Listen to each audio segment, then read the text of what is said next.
Oke, assalamualaikum warahmatullahi wabarakatuh. Jadi di sini kita akan mempresentasikan sebuah makalah mengenai tentang hakikat pendidikan dan pendidik juga peserta didik. Jadi di sini kita akan menjelaskan tentang apa itu hakikat pendidikan, hakikat pendidik dan hakikat dari peserta didik. Yang dimana di sini makalah kita susun oleh dua makalah. Yang pertama di sini Huda Holis Setiawan dan juga Ahmad Ramzi. Adapun poin yang akan kita bahas, ada 3 poin yang akan kita bahas. Yang pertama di sini mengenai tentang hakikat pendidikan.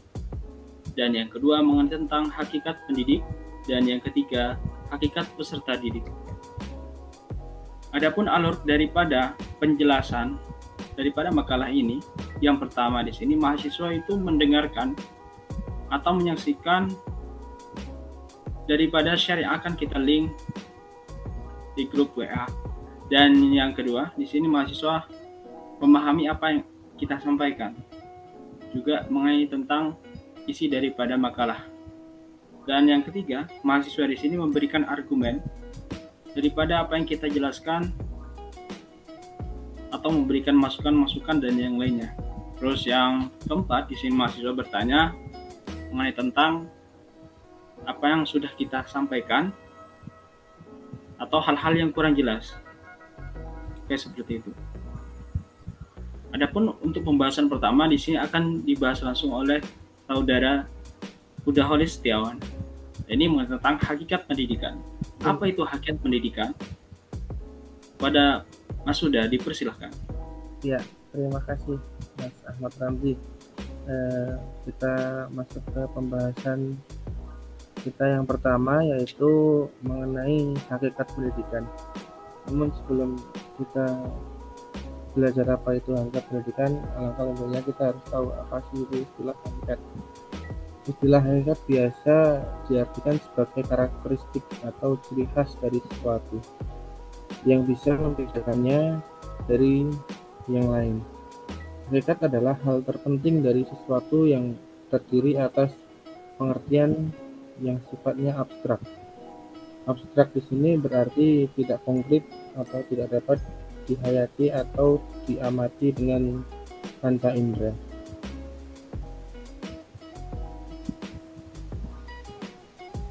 Hakikat pendidikan, misalnya. Dengan demikian, bisa dimaknai sebagai karakteristik atau ciri khas dari pendidikan yang sifatnya abstrak, yang bisa membedakan dengan yang bukan pendidikan. Yang bukan pendidikan ini bisa bermacam-macam wujudnya. Misalnya, ketika membahas apa hakikat pendidikan itu, dengan sadar ia membedakannya dengan istilah sekolah, belajar, dan pelatihan, meskipun istilah tersebut saling berkaitan.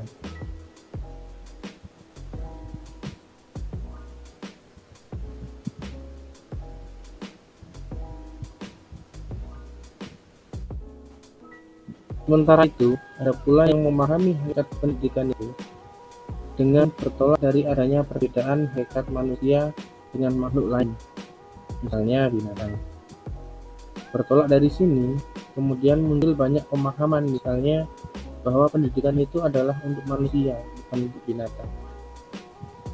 Manusia, kata pendapat ini, adalah animal educandum, atau binatang yang dapat dididik.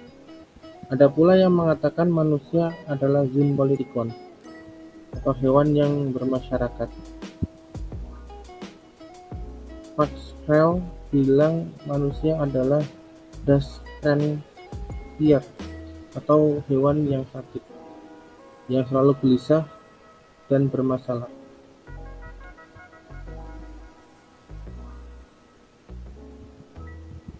Sementara itu, Hartilar memahami hakikat pendidikan dari dua jenis pendekatan, yaitu yang pertama pendekatan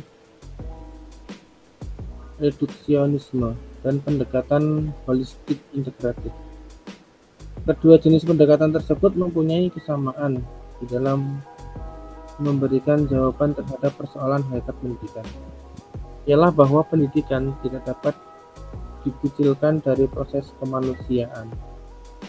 Tidak ada suatu masyarakat pun yang dapat eksis tanpa pendidikan.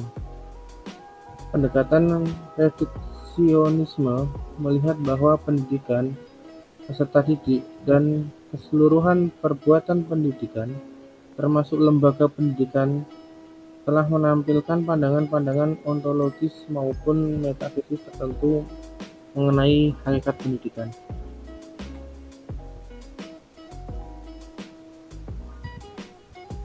Pandangan-pandangan tersebut tidak menampilkan hakikat pendidikan secara utuh, tetapi sepihak berdasarkan sudut pandang yang digunakan. Dengan demikian, proses pendidikan tidak dilihat secara keseluruhan.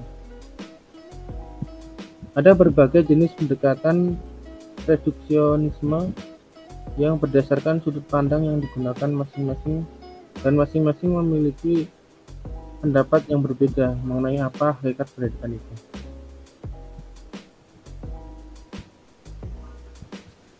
Ini adalah beberapa jenis-jenis pendekatan reduksionisme.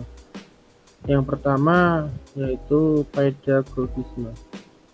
Dalam menjelaskan mengenai hakikat pendidikan, keyakinan bahwa berdasarkan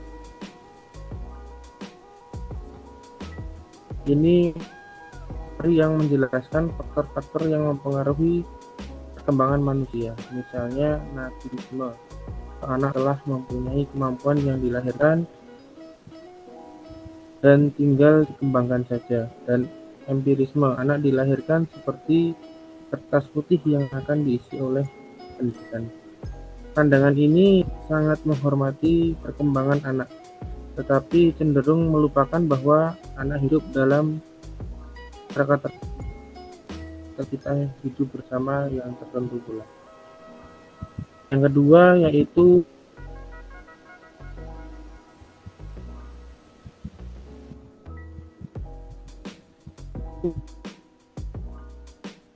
filosofisme. Pendekatan ini bertolak dari pertentangan mengenai hakikat manusia dan hakikat anak. Anak manusia mempunyai diri dan berbeda dengan hakikat orang dewasa. Anak bukanlah orang dewasa dalam bentuk yang kecil. Anak mempunyai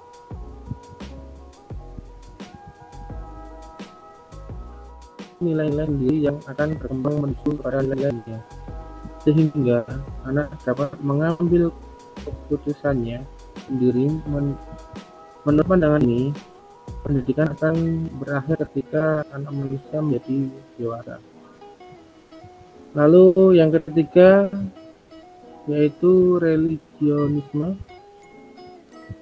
Pendekatan ini bertolak dari hakikat manusia sebagai makhluk yang religius. Di sini hakikat pendidikan adalah membawa peserta didik menjadi manusia yang religius karena sebagai makhluk ciptaan Tuhan. Peserta didik itu harus dipersiapkan untuk hidup sesuai dengan harkatnya. Pendekatan ini sangat menekankan bahwa pendidikan adalah untuk mempersiapkan peserta didik bagi kehidupan di akhirat. Oleh karena itu, pendidikan agama menjadi sentral dalam proses pendidikan. Lalu yang keempat, psikologisme. Pandangan ini cenderung mereduksi ilmu pendidikan menjadi ilmu proses belajar mengajar, sehingga hakikat pendidikan adalah proses belajar mengajar. Hal tersebut telah mempersempit pandangan para pendidik seakan-akan ilmu pendidikan itu terbatas pada ilmu mengajar saja. Oleh sebab mengajar merupakan suatu tugas yang setua dengan manusia itu sendiri, maka profesi pendidik mendapat kurang penghargaan dibandingkan dengan profesi-profesi lainnya. Lalu jenis pendekatan yang kelima yaitu negativisme.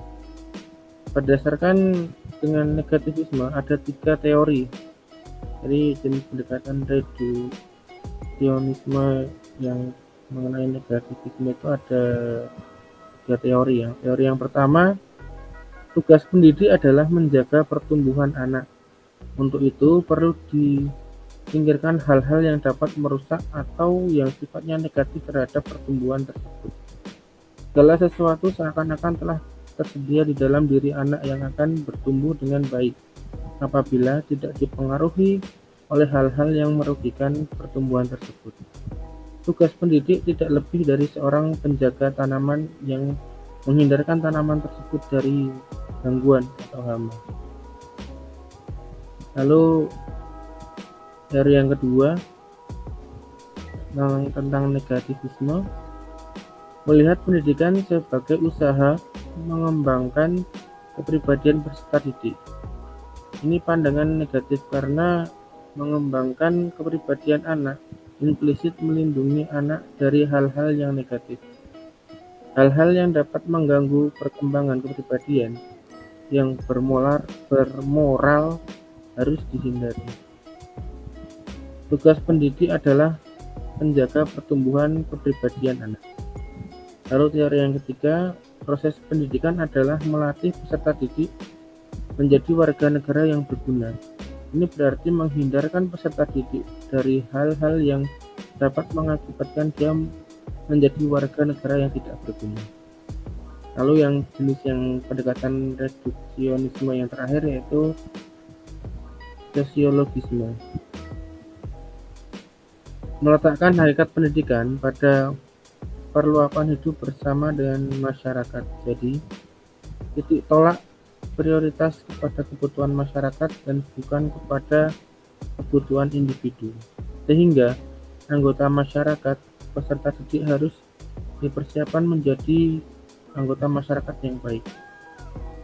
Sementara itu pendekatan ini sudah ya tadi pendekatan reduksionisme ya. Lalu yang kedua tadi sempat dikatakan ada pendekatan holistik integratif ya.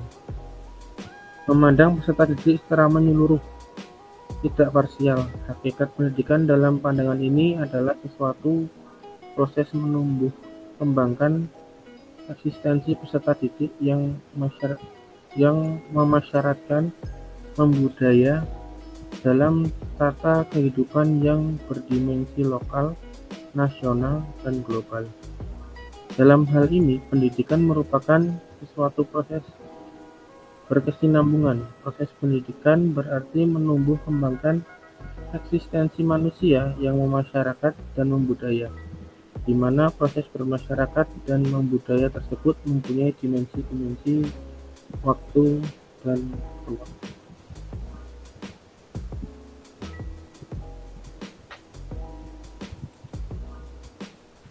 Itu mengenai hakikat pendidikan. Lalu kita masuk ke pembahasan selanjutnya yaitu tentang hakikat pendidik.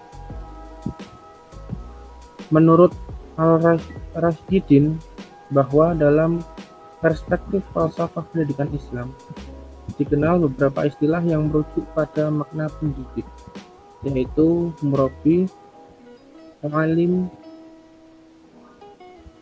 mu'adib, syekh, mursyid, mudarris, dan ustadz.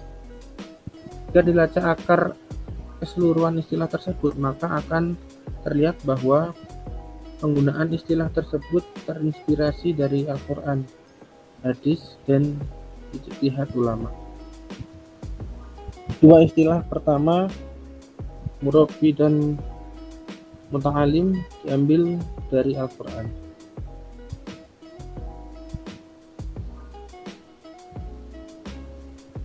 Istilah mu'adib diambil dari hadis Nabi, sedangkan istilah syekh dan mursyid diambil dari tradisi tasawuf. Istilah mudarris dan ustadz diambil dari tradisi peradaban Islam, khususnya tradisi bahasa dan sastra Arab. Inilah makna bahwa pendidikan Islam bersumber dari Al-Quran, hadis, dan ijtihad ulama sepanjang peradaban Islam, sehingga Istilah pendidik pun diambil dari ketiga tradisi tersebut. Dalam bahasa Al-Quran, pendidik disebut murabbi dan muallim. Argumennya didasarkan pada surah Al-Fatihah ayat 2 dan surat Al-Baqarah ayat 31. Dalam surat Al-Fatihah ayat 2 disebutkan bahwa Allah adalah Rabb semesta alam.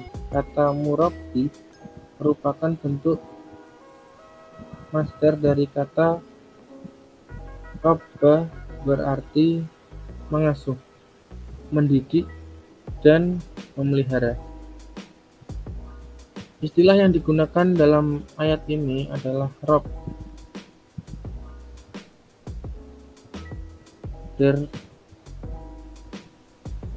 Derivasinya adalah tarbiyah, pengasuh, pendidik, dan pemelihara, dan pelakunya adalah murabbi. Karena itu, dalam konteks ayat ini, Allah Subhanahu wa Ta'ala berperan sebagai murabbi bagi alam semesta. Karena itu, arti surat Al-Fatihah ayat 2 bisa menjadi segala puji bagi Allah, pemelihara, pengasuh, pendidik alam semesta. Sedangkan dalam surah Al-Baqarah ayat 31 disebutkan bahwa Allah mengajarkan a'lama Adam nama-nama segala sesuatu. Istilah yang digunakan dalam ayat ini adalah a'lama. Derivasinya adalah ta'lim, pengajaran, dan pelakunya adalah mu'allim. Karena itu dalam ayat ini Allah Subhanahu wa Ta'ala adalah mu'allim bagi Adam alaihissalam. Dengan demikian, dalam Al-Quran, pendidikan disebut dengan term murabbi. Selanjutnya akan dijelaskan oleh Mas Ahmad Ramzi. Oke, terima kasih kepada Mas Huda yang telah menjelaskan mengenai tentang hakikat pendidikan, juga hakikat pendidik. Nah, jadi sesuai dengan yang ada di depan, kita juga akan menjelaskan mengenai tentang hakikat peserta didik. Jadi setelah kita mengetahui apa itu hakikat daripada pendidikan, hakikat daripada pendidik, kita juga harus mengetahui tentang hakikat peserta didik. Apa itu hakikat peserta didik? Dalam perspektif falsafah pendidikan Islami, semua makhluk pada dasarnya adalah peserta didik. Sebab dalam Islam, sebagai murabbi atau muallim dan muaddib, Allah Subhanahu wa Ta'ala pada hakikatnya adalah pendidik bagi seluruh makhluk ciptaannya. Jadi sesuai dengan tadi dalam surat Al-Fatihah ayat 2 juga dijelaskan tadi sama Mas Huda gitu kan. Dialah yang mencipta dan memelihara seluruh makhluk. Pemeliharaan Allah Subhanahu wa Ta'ala mencakup sekaligus kependidikannya, baik dalam arti tarbiyah, taklim maupun takdib. Karenanya, dalam perspektif falsafah pendidikan Islam, peserta didik itu mencakup seluruh makhluk Allah Subhanahu wa Ta'ala.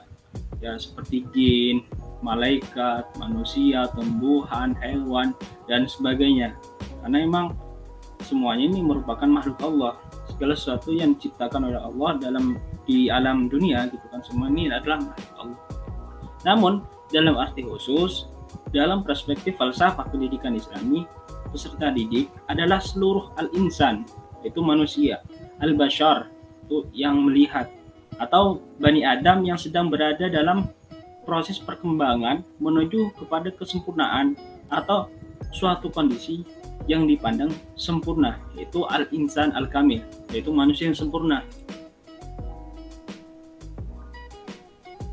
Term al-insan, al-bashar atau Bani Adam dalam definisi ini memberi makna bahwa kedirian peserta didik itu tersusun dari unsur-unsur jasmani, ruhani, dan memiliki kesamaan universal, yakni sebagai makhluk yang diturunkan atau dikembangkan dari Nabi Adam alaihissalam. Kemudian terma perkembangan dalam pendidikan ini berkaitan dengan proses mengarahkan kedirian peserta didik, baik dari fisik yaitu jismiyah maupun dari psikis yaitu ruhaniyah. Al-aqlu, an-nafsu, al-qalbu, itu akal, nafs, terus hati, agar mampu menjalankan fungsi-fungsinya secara sempurna. Jadi akal, nafsu, dan qalbu itu diharapkan mampu berjalan sesuai dengan fungsi-fungsi yang secara sempurna seperti itu. Misalnya, ketika dilahirkan, fisik manusia dalam keadaan lemah dan belum mampu mengambil atau memegang benda, dan kaki belum mampu melangkah atau berjalan. Demikian juga ketika dilahirkan dari rahim ibunya, aklun manusia belum dapat difungsikan untuk menalar baik atau buruk. Jadi belum bisa mengetahui benar atau salahnya gitu. Ketika kita seorang baru lahir, jadi ketika baru lahir kita masih belum mengetahui hak yang batil seperti itu. Melalui proses taklim, melalui proses belajar, tarbiyah atau ta'dib secara bertahap, akal manusia diasah yaitu dan dilatih dan dibimbing untuk melakukan penilaian yang logis atau rasional, masuk akal, sehingga ia mampu menyimpulkan baik, buruk, atau benar salah. Demikian juga nafsun.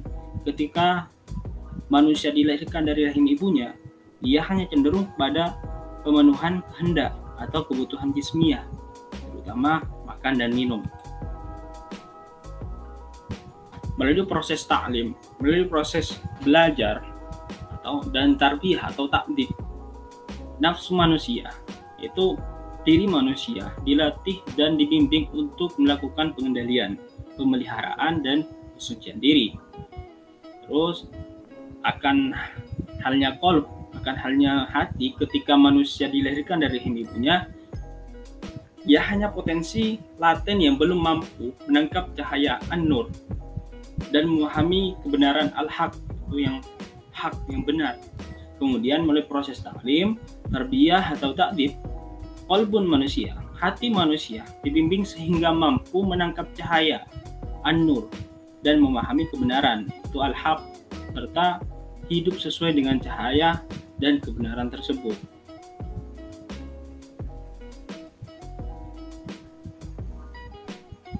Nah, jadi seperti itu mengenai tentang pembahasan hakikat daripada peserta didik. Sebenarnya panjang penjelasan mengenai tentang hakikat peserta didik. Jadi teman-teman jika masih kurang silakan bertanya, atau mungkin nanti juga menyinggung mengenai tentang apa-apa yang masih belum jelas. Jadi seperti itu. Jadi kita pemakalah hanya menjelaskan beberapa poin-poin yang penting. Jadi teman-teman, saya yakin sudah membaca semua karena makalah sudah kami store sebelum presentasi dimulai. Seperti itu. Jadi itu saja untuk pembahasan daripada makalah hari ini. Kurang lebihnya dari kelompok kita, mohon maaf. Jadi untuk selebihnya kita lanjut di sesi tanya jawab. Wassalamualaikum warahmatullahi wabarakatuh.